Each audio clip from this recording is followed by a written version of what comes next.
Bismillahirrahmanirrahim. Assalamualaikum warahmatullahi wabarakatuh. Bismillah, la haula wa la quwata illa billah. Allahumma sholli ala sayyidina Muhammad wa ala ali sayyidina Muhammad.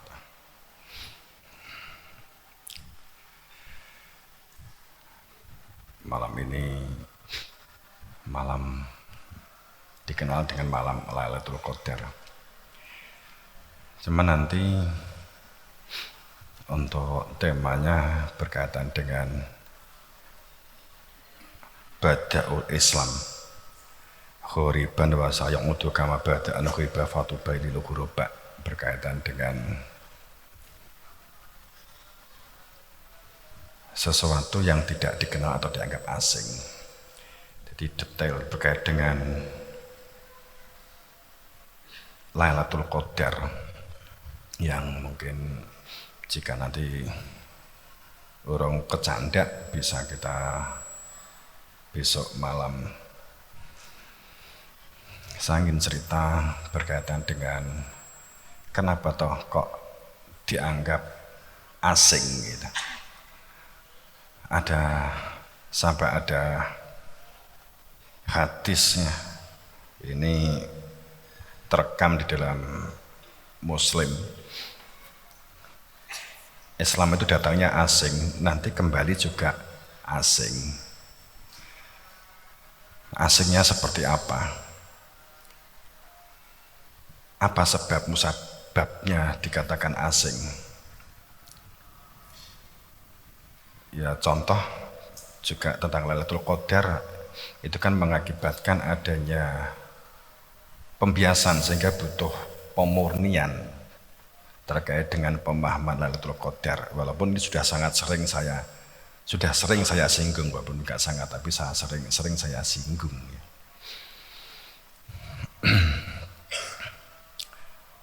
Kita pertama memunajatkan rasa syukur, dimaukan kita nyuwun ilmu tauhid, ilmu nubuwah, ilmu yang menjadikan berfungsinya hati nurani, ilmu yang menjadikan terbukanya hakikat kehidupan, ilmu yang menjadikan mengenali pintunya pulang atau pintunya mati. Ini suaranya bisa ya, enggak menggema, enggak terlalu menggema, enggak, mungkin ngebas. Jadi cerita terkait dengan kenapa Nabi ngendikan bahwa Bada'ul Islam gharib wa sayu'udu kama bada'an ghariba fatuba lil ghuraba, itu juga akan dipandang datangnya nanti juga asing, karena Nabi juga mengalami hal ini, dan itu logis. Jadi sejak Nabi Adam pun juga mengalami hal yang sama. Saat kemunculannya itu juga dianggap asing. Saat Nabi Idris juga dianggap asing. Terulang Nabi Hud juga dianggap asing. Kemudian pada saat Nabi Nuh juga dianggap asing. Kemudian pada saat Nabi Musa juga demikian pula dianggap asing. Asing itu dikarenakan bahwa pola beragama yang sudah dijalani, sudah diposisikan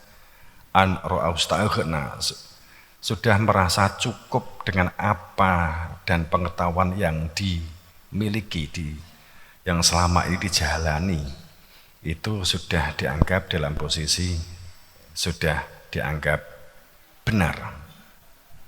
Nah ini kita kan menggali ini, kita mencermati ini, kita menelaah tentang hal ini. Kemudian ini yang kita ingin kisahkan, ini yang menjadi legenda. Di samping juga Lailatul Qadar itu juga menjadi sebuah legenda. Betapa banyaknya orang-orang yang ingin meraih Lailatul Qadar di mulai malam 17 ini, sehingga sudah menjadi sebuah doktrin. Doktrin itu sebuah pemahaman kebenaran melepas rasional, sepertinya sudah melepas sebuah rasionalitas. Pokoknya begini, dari nenek moyangnya begini, dari bapak ibunya begini, dari pendidikannya begini, ya maka ya begini. Itu menjadi sebuah doktrin. Kita cerita ini mewakili dari cita-cita yang ada. Munculnya, setiap kali munculnya kebenaran. Yang terekam di dalam surah Al-Kahfi. Di surah Al-Kahfi. Tujuh pemuda yang tidur selama 309 tahun. Legendanya begitu. Sehingga analisa-analisa sains dicoba dimasukkan, berarti itu akhirnya disimpulkan itu hanya kemahabesaran Allah saja bisa terjadi seperti itu.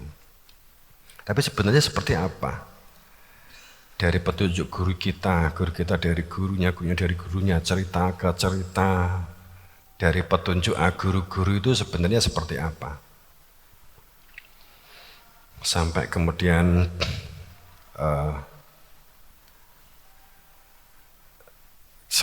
bangun dari tidur tidak laku. Saya hanya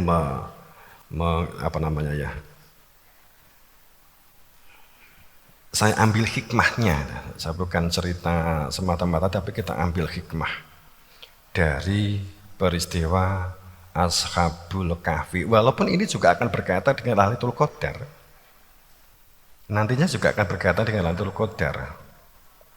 Kok menjadi asing saat dijelaskan yang semestinya mungkin kecenderungannya kan akan sulit menerima. Inna anzalnahu dimaknai hu-nya itu adalah sebagai kata benda. Ini saat kita jelaskan bahwa hu itu adalah kata ganti zat. Hu itu kata ganti zat hidup. Diturunkannya dia perihal keberadaan Tuhan, bukan inna anzalnahu diturunkannya Al-Quran, bukan. Nah, itu kan mesti dianggap asing kalau kita mengungkap itu. Hu itu bukan Quran, hu itu adalah zat Tuhan. Zat Tuhan gitu. Jadi bertemunya dengan keberadaan Tuhan di dalam rasa hati. Seperti puasa. Saat ya ayyuhalladzina amanu. Kemudian ya ayyuhalladzina amanu kutiba alaikum, kutiba itu ada penentu. Siapa yang memiliki kewenangan kutiba ini?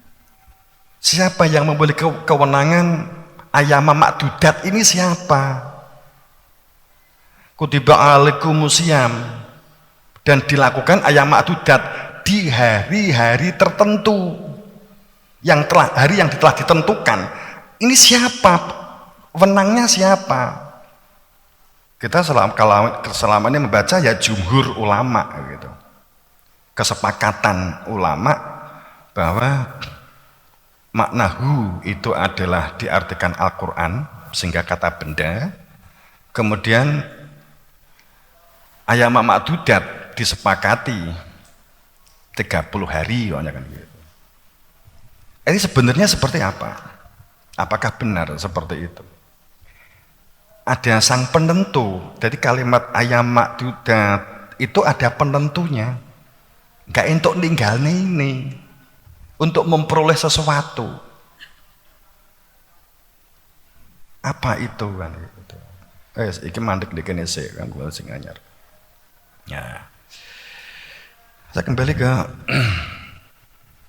ya kita detailkan mungkin besok malam.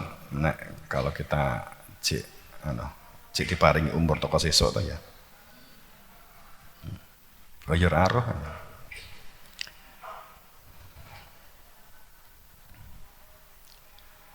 Jadi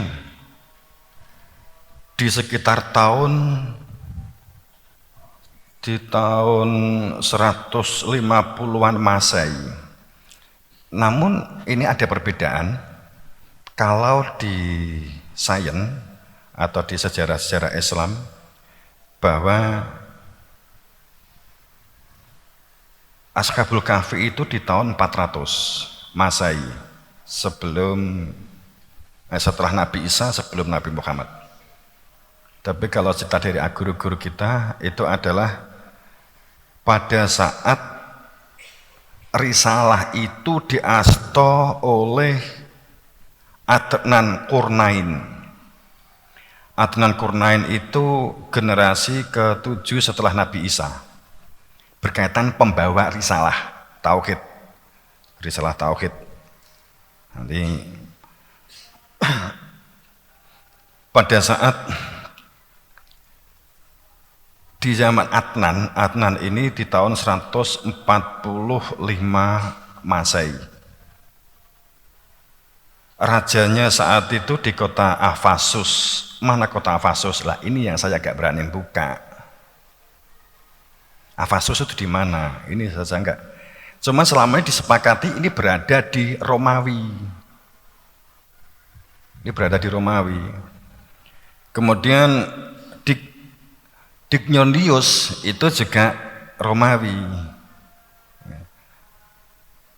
Kalau Diki itu di depan itu. Kalau Dionysius itu Romawi. Raja yang bernama Dionysius ini kejam.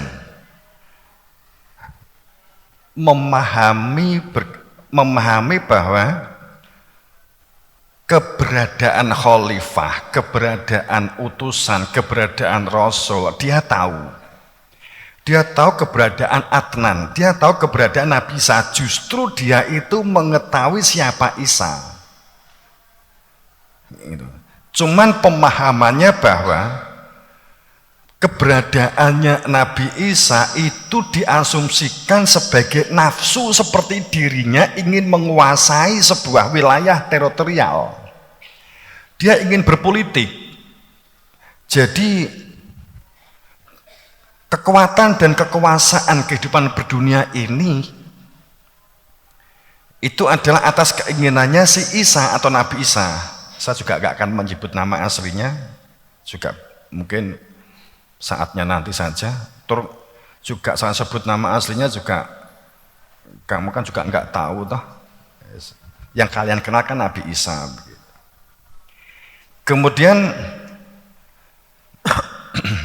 namanya nama Pakistani dia ya. Pada saat lama waktu, pada saat jatuh kepada Dionysius. Tapi sebenarnya ini nama samaran saat sudah ditranslate ke Yunani. Karena sebenarnya tidak di sana sebenarnya dari guru-guru kita. Pun dari metafisis juga bukan dari sana. Tapi kita gabungan dari dawuh dari guru-guru cerita gitu. Cuman dulu ada dawuh begini. Kowe le sing bagian sok mbukai kan gitu. Saya saat itu waduh mutiar kita kan gitu. Saat didhawuhi kowe sing bakal mbuka gitu.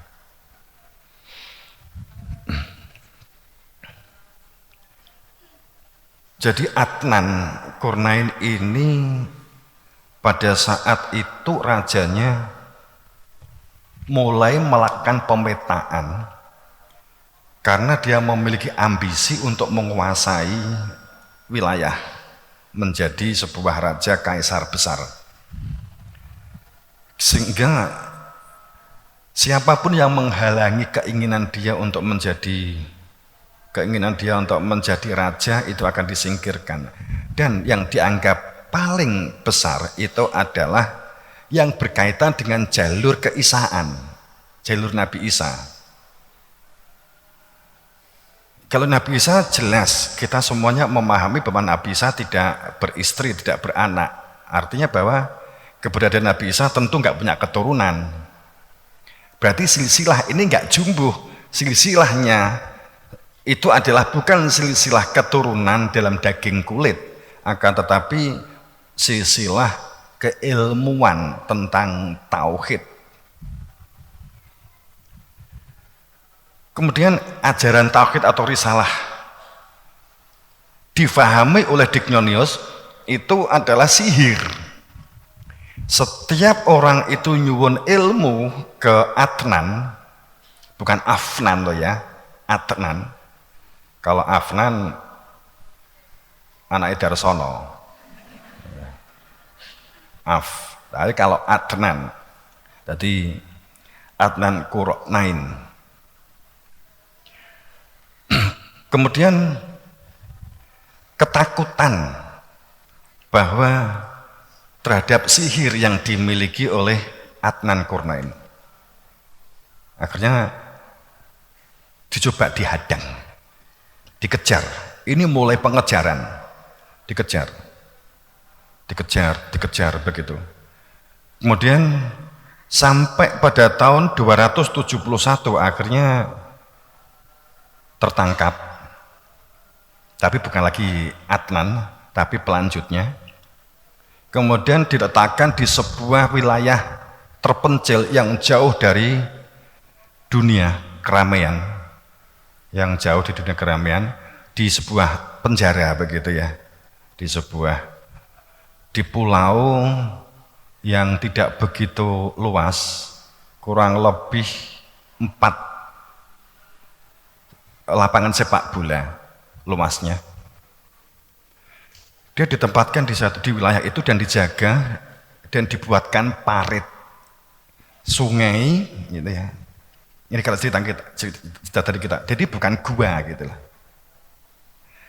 Jadi kan di Quran, maaf saya juga nggak hafal, pada saat di Ashabul Kahfi tersebutkan kan mengeluarkan cahaya dan angin gitu ya. Jadi pada saat dia diletakkan di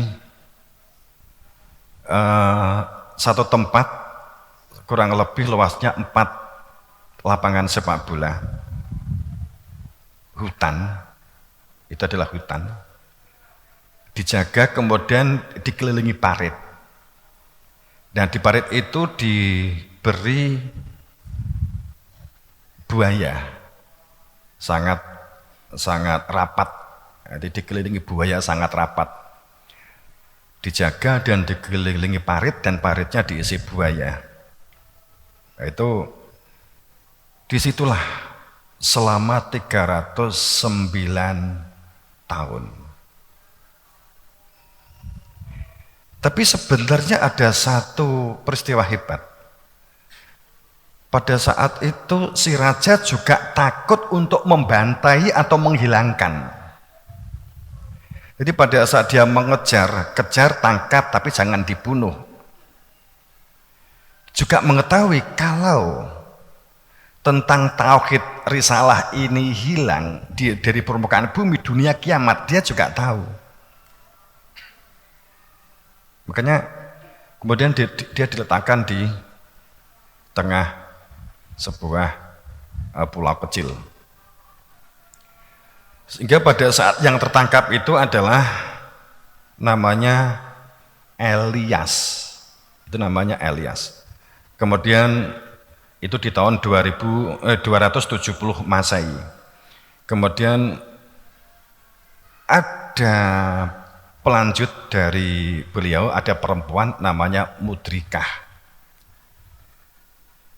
Kok tak onek nih? Nek tak onek berarti roh wong dina we. Kemudian pada saat berantai begitu sampai pada Fahr, saat itu rajanya ganti, rajanya meninggal dunia, kemudian diganti pelanjutnya. Saat pelanjutnya inilah mulai dibuka, diperkenankan untuk keluar dari situasi itu. Saat dia keluar, kemudian di Quran kan dikatakan berdebat di antara mereka, kita tidur hanya sehari atau 2 hari atau hanya beberapa malam. Kemudian dicoba dites dengan ke pasar gitu. Perumpamannya kan begitu. Nah, ini kalau kita ungkapkan sebenarnya apakah benar berupa mata uang pada saat di zaman kerajaan di masa lalu? Apakah seperti itu sebenarnya? Pada saat beliau sudah bisa keluar, kemudian dia menyampaikan Dia setelah melihat keluar dunia luar yang selama ini berada di hutan, katakanlah di hutan apa namanya ya, hutan larangan lah pamannya begitu ya. Jadi berada di dalam hutan larangan, kemudian dia dilarang keluar sehingga disebut hutan larangan. Penduduk yang berada di dalam hutan itu nggak boleh keluar. Pada saat Allah menghendaki siapa pelanjutnya, itu memang menghubungi, kemudian ada yang ditarik masuk untuk di gulawentah atau dikader. Jadi kalau dari penjelasan guru kita, bukan 7 orang ini bareng tidur di dalam gua selama 300 tahun, enggak bangun-bangun, atau mimpi sangat panjang, bukan gitu. Kemudian setelah ini adalah silsilah atau rantai. Silsilah atau rantai. Dari Elias kemudian pelanjutnya begitu dalam sebuah silsilah rantai. Asal walau wahdah ilmu tauhid ini tidak hilang dari permukaan bumi.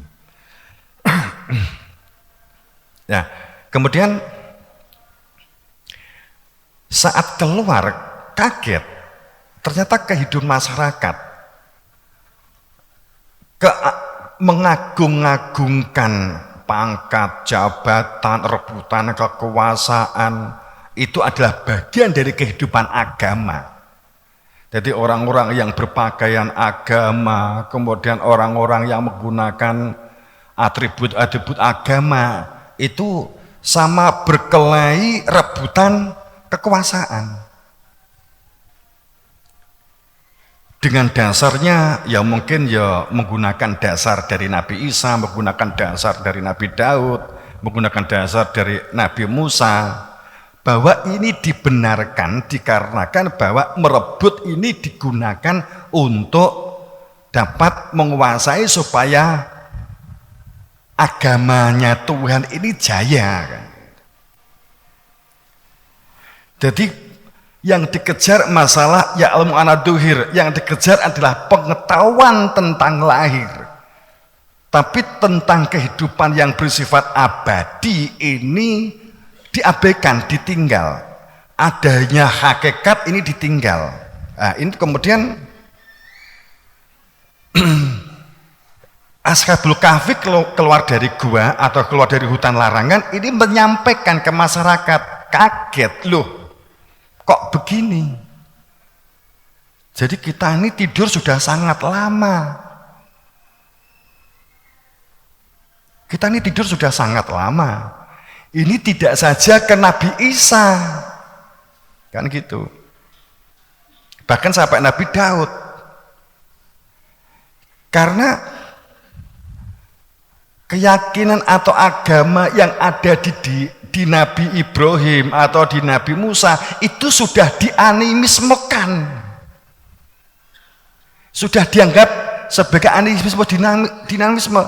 animisme, bahwa benda itu bernyawa. Jadi membuat skeptis, penilaian negatif terhadap sejarah masa lalu sebagai sejarah batu. Itu kemudian menyampaikan, ini yang namanya Fahr ini menyampaikan. Beliau menyampaikan ke masyarakat genapi tentang tauhid. Genapi keberadaan agama tidak hanya masalah lahir, kehidupan itu tidak hanya lahir. Agama yang kalian anut dari Nabi Isa, dari ajaran Nabi Isa, risalah Nabi Isa, risalah Nabi Daud, risalah Nabi Sulaiman, risalah Nabi Ibrahim, risalah Nabi itu enggak hanya masalah lahir, masalah jasad. Itu disampaikan. Kaget, masyarakat kaget. Duh. Itu. Dia enggak ngira disampaikan ke sana, ke sini, ke sono, kan, ke sene. Itu tidak ada respon, nggak ada kepedulian. Itulah akhirnya tersebut menjadi duwite ora payu.